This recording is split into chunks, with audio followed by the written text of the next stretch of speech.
प्रियात्मन सप्रेम जय जीव आदि मुनीश्वर जोगेश्वर परम पूज्य सत्य सम्राट सदगुरुदेव सिमनी जी का वचनामृत से एक बूंद। सत्य शब्द की व्युत्पत्ति और उसका सच्चा अर्थ। सत्य शब्द अस भूवि धातु से बना है। अस धातु में शत्रु प्रत्यक लगाने से और ओकार का लोप होने से सत शब्द बना है। अस धातु का अर्थ अंग्रेजी में होगा टू बी, अतः सत उसे कहेंगे जिसमें होने का ज्ञान हो, जो अस्तित्व से सहित हो, रहित नहीं, अथवा जिसके भीतर अस्तित्व हो। अस धातु से हो अस्तित्व बना है। होने के भाव को ही अस्तित्व कहते हैं। संसार में एक जीव ही जीवन ही या आत्मा ही है जिसमें अपने होने का या अपने अस्तित्व का भाव है। जड़ में अपने होने का भाव नहीं है। सोना, चांदी, लोहा, मिट्टी, पत्थर, जड़ पदार्थ यह मजहबी ईश्वर नहीं जानते कि हम हैं, किंतु यह चेतन जीव भी जानता है कि यह सोना है, मिट्टी है, पत्थर है और ईश्वर है। अपने होने का ज्ञान सोना, चांदी, मिट्टी, पत्थर या काल्पनिक ईश्वर में नहीं है। जीव ही ईश्वर की कल्पना करता है। ईश्वर ने स्वयं अपने होने की कल्पना कभी नहीं की। अतः सोना, पत्थर और ईश्वर अपने भीतर अपना स्वतः प्रमाण नहीं रखते, पर यह जीव स्वतः प्रमाण है, स्वयं सिद्ध और स्वयं प्रकाश है। जीव सर्वदा से कहता आ रहा है और आज भी जितने जीव हैं कह रहे कि हम हैं, पर ईश्वर सोना, मिट्टी और पत्थर इन जोड़ पदार्थों ने आज तक कहीं और कभी नहीं कहा कि हम हैं। ईश्वर के लिए भी मनुष्य ही लड़ता रहा कि ईश्वर है। ईश्वर ने कभी नहीं कहा कि हम हैं। ईश्वर के बोलने की झूठी कथा केवल मजहबी पुस्तकों में है। ईश्वर के बोलने की मजहबी कथाएं इसलिए झूठी हैं कि यदि वह बोलता होता तो आज भी बोलता। यदि वह आज कहीं और कभी बोलते हुए सुना और देखा नहीं गया तो वह सिद्ध है कि वह पहले भी नहीं बोलता था।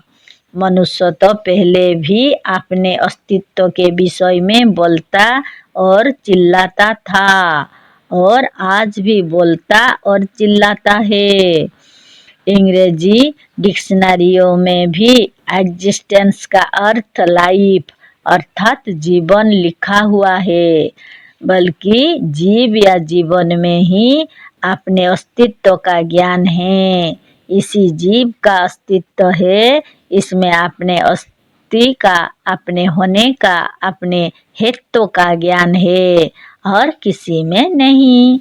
अतः यह जीव ही सत्य है या सत्य है, ईश्वर नहीं। अतः जो किसी भी रूप में ईश्वर को मानता है वह सत्य का मानने वाला नहीं है। ईश्वर से बढ़कर झूठ और जीव से बढ़कर सत्य कोई नहीं है। अतः वह लोग जो किसी भी रूप में ईश्वर को मानते हैं वह अपने को सत्य का मानने वाला नहीं कह सकते। मजहबी ईश्वर, परमेश्वर, खुदा या गॉड या ब्रह्म को मानने वाला अपने को सत्य का मानने वाला कहकर संसार ही को धोखा नहीं, किंतु अपने को भी धोखा देता है। पुराने वेदांती जीव को ब्रह्म मानते हुए भी ब्रह्म को सर्वव्यापक कहते हैं। इससे स्पष्ट है कि इनका मत सब मजहब से अधिक झूठा है, क्योंकि जीव एकदेशी है। यह प्रत्यक्ष रूप से मरने पर शरीर को छोड़ देता है। सभी कहते हैं कि इस मृतक शरीर में अब जीवन, लाइफ या जीव नहीं है। इस मृतक शरीर को जीव ने छोड़ दिया। जो एक शरीर को छोड़ता और दूसरे को धारण करता, जो एक शरीर से निकलकर दूसरे नवीन शरीर को धारण करता, वह एक देशी जीव और सर्वव्यापक ब्रह्म दोनों एक कैसे हो सकते हैं? यदि जीव ब्रह्म होता तो वह एकदेशी नहीं किंतु सर्वव्यापी होता। अतः ब्रह्म को सर्वव्यापक मानते हुए भी जो पुराने वेदांती जीव को ब्रह्म जानते हैं, वह संसार को और अपने को धोखा देते हैं। पुराने वेदांती जब ब्रह्म को चेतन मानते हैं, तब यह क्यों नहीं सोचते कि जैसे जड़ तत्व से बने हुए शरीर में चेतन जीव के व्यापक होने से जड़ शरीर चेतन हो जाता है, उसी तरह से बहुत बड़े चेतन ब्रह्म के व्यापक होने से सारा जड़ संसार चेतन क्यों नहीं हो जाता है? यदि मुर्दा शरीर में भी सर्वव्यापक होने से वह बड़ा चेतन ईश्वर या ब्रह्म विद्यमान है ही, तो वह मुर्दा क्यों है? क्या मुर्दा भी चेतन है? यदि ऐसा है तो मुर्दों को जलाने वाले पर मुकदमा क्यों नहीं चलाता? उसको लोग हत्यारा क्यों नहीं कहते? उस पर हत्या का दोष क्यों नहीं लगता? संसार में कोई ऐसा नहीं है जो मुर्दा को चेतन कहे। यदि मुर्दा भी चेतन है तो मृतक या मुर्दा कौन है? पर पुराने वेदांती सब में ब्रह्म को एकरस और अखंड रूप में व्यापक मानते हैं। क्या ब्रह्म ऐसे चेतन के व्यापक रहने पर भी कोई मुर्दा रह सकता है? यदि ब्रह्म के व्यापक रहते हुए भी मुर्दा जड़ है, मृत है और जीवनहीन है, तो ऐसे ब्रह्म को मानना बहुत बड़ी मूर्खता है। ऐसे झूठे ब्रह्म को, ऐसे झूठे खुदा और ईश्वर को जो मानता है, वह कभी स्वतंत्र विचार वाला नहीं कहला सकता। आज संसार में यदि अनेक प्रकार के झूठे मजहबों का प्रचार नहीं होता तो इस झूठे ईश्वर को मानने वाला भी कौन होता? मजहब ने ही अनेक प्रकार के झूठे ईश्वर की कल्पना करके संसार के सामने खड़ा किया और मार मार कर लोगों से मनवाया। हमें भी धमकाया जाता है। मजहबी संसार कहता है जरा सा दूसरे प्रकार का ईश्वर मानने पर, जरा सा देवी देवता और स्वर्ग नरक का खंडन करने पर हम लोगों ने अपने विरोधियों को मार डाला, लूट लिया, कैद करके मार डाला और जिंदा जला दिया। अतः तुम ईश्वर के विरुद्ध लिखना छोड़ दो, नहीं तो अपना कुशल ना समझो। बहुत से कहते हैं कि ज्ञान शक्ति में ईश्वर के विरुद्ध लिखना छोड़ दो, नहीं तो हम ग्राहक नहीं रहेंगे। यदि ईश्वर के विरुद्ध लिखना छोड़ दो तो ज्ञान शक्ति के बहुत अधिक ग्राहक हो जाएंगे।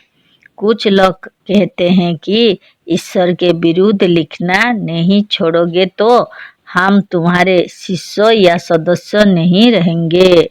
पर यह लोग यह नहीं जानते कि हमने इस झूठे ईश्वर को संसार से और लोगों के मस्तिष्क से निकाल फेंकने के लिए ही जन्म लिया है और यही करेंगे, चाहे ज्ञान शक्ति का कोई ग्राहक रहे या ना रहे, चाहे कोई सदस्य रहे या ना रहे, चाहे कोई हमारा शिष्य रहे या ना रहे, चाहे हमारा पास धन रहे या ना रहे, चाहे हमारा जीवन भी रहे या ना रहे, हम इस सत्य से विचलित नहीं हो सकते। हम जो करके ही क्या करेंगे, हम जी करके ही क्या करेंगे। यदि असत्य कहकर और मजहबी लोगों से डर कर जीते रहें, ऐसे जीवन को धिक्कार है। कल्याण सत्य से होगा, असत्य से नहीं। झूठे मजहब, झूठे ईश्वर, झूठे राजनीतिक सिद्धांतों के ही कारण लोग परस्पर लड़ते रहे, एक दूसरे की हत्या करते रहे और सच्चे आनंद, सच्चे ज्ञान, सच्ची स्वतंत्रता, सच्ची मुक्ति और सच्चे स्वराज से आज तक दूर रहे। झूठे कथाओं को गढ़ गढ़ कर, झूठे वादों को उपस्थित करके आज तक मजहबी और राजनीतिक लोग संसार को ठगते रहे। आज संसार इसे प्रत्यक्ष देख रहा है।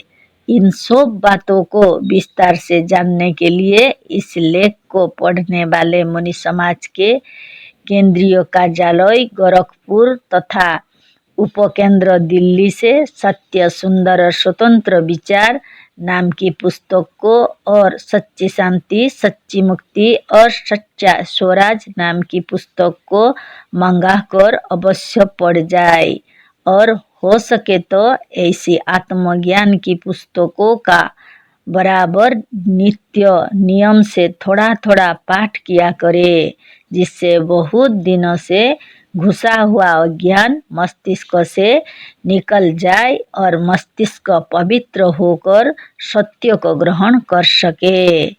मजहबी ने जब मनुष्य को स्वतंत्रता देने के स्थान में लोगों को किसी न किसी प्रकार के ईश्वर का गुलाम या दास बनाया और मुक्ति को मरने के बाद ईश्वर द्वारा दिलाने की बात कही, तो बुद्धिमान लोग मजहब छोड़कर राजनीतिक और आकर्षित हुए, क्योंकि राजनीतिक नेताओं ने कहा कि हमें वोट देकर अधिकार प्राप्त करने दो, हम तुम्हें तुरंत स्वतंत्रता या मुक्ति दिला देंगे।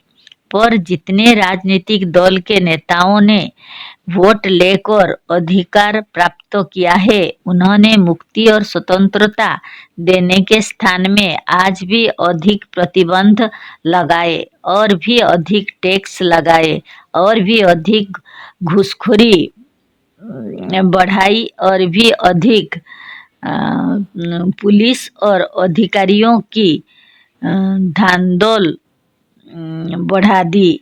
जनता को मजहब या राजनीति किसी ने सुखी नहीं बनाया। जनता दुख, कष्ट, दरिद्रता और भुखमरी से, टैक्स अधिकारियों और पुलिस वालों के जुल्म से पिसी जा रही है। भगवान और देवी देवता जिन्होंने आज तक जनता से पूजा ली और राजनीतिक नेतागण जिन्होंने चंदा लिया, टैक्स लिया, अधिकार प्राप्त किया और हर तरह से जनता का सब कुछ लेते गए, पर जनता का दुख बढ़ता ही गया। देखो, राजनीतिक राज करने की नीति है और ईश्वर को भी मजहबी लोगों ने इसलिए खड़ा किया है कि जनता को स्वर्ग की लालच दिखाकर और नरक का भय दिखाकर खूब लूट सके और जनता को दुर्बल और दरिद्र बना सके।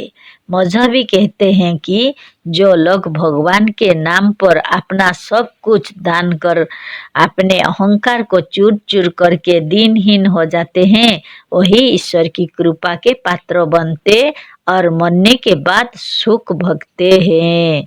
और यदि भगवान बहुत खुश हुए तो उसे अपने पेट में डालकर, अपने में मिलाकर अपने भक्त का नाम निशान तक मिटा देते हैं।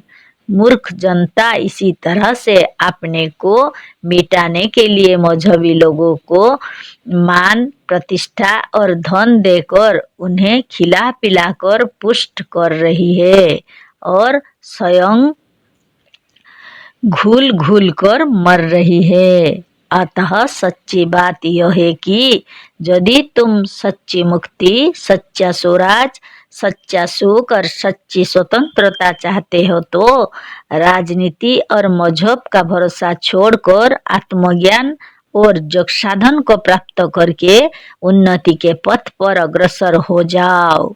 अपने कर्तव्य कर्मों को ईमानदारी से पालन करो और सबसे पहले अपने प्रति सच्चे और ईमानदार बनो।